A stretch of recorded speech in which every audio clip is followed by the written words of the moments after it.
चला तर मुलांनो, आज आपण पाहूया संख्या रेषेवर √2 ही संख्या कशी लिहायची। आता संख्या रेषेवर संख्या लिहिणं सोपं असतं, मात्र रूट संख्या लिहिणे जरा अवघड जातं।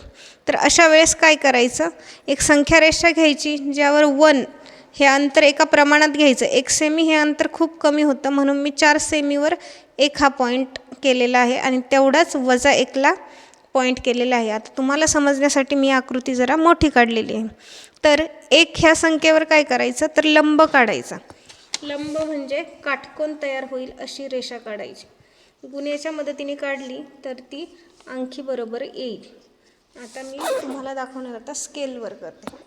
तर पायथागोरसच्या प्रमेयानुसार समजा ह्याला आपण नाव देऊ O, ह्याला P आणि ह्याला Q दिलं, तर प्रमेयानुसार काय असतं की एका बाजूचा वर्ग अधिक दुसऱ्या बाजूचा वर्ग बरोबर कर्णाचा वर्ग।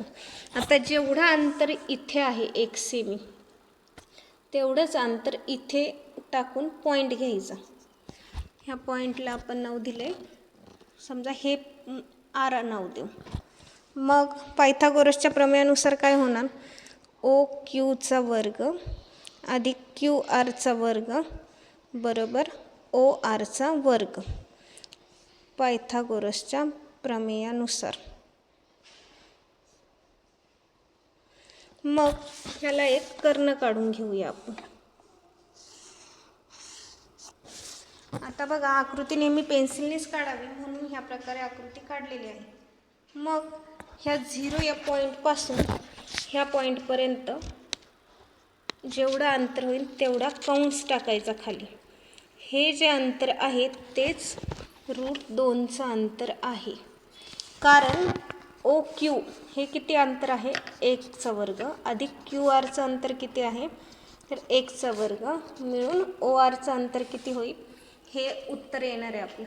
आता 1चा वर्ग 1च येईल, ह्या 1चा वर्ग 1च येईल, मग ह्याचं उत्तर आलेलं आहे आपल्या 2। म्हणजेच ORचा वर्ग बरोबर उत्तर आलेलं आहे 2। मग ORची किंमत किती येणार, √2। मग हे जर √2 असेल तर हा कंस पण √2 वरच येणार आणि ह्या √2 वर लंब टाकून आपण √3 पण काढू शकतो। अशा प्रकारे आपण √2च्या संख्या काढू शकतो। अशा प्रकारे तुम्हाला संख्या रेषेवर एखादी वर्गमुळातली संख्या दाखवणे सोपे जाईल। व्हिडिओ न समजल्यास मला कमेंट करा। Thank you for watching. व्हिडिओ आवडल्यास नक्की लाईक, शेअर आणि सबस्क्राईब करायला विसरू नका।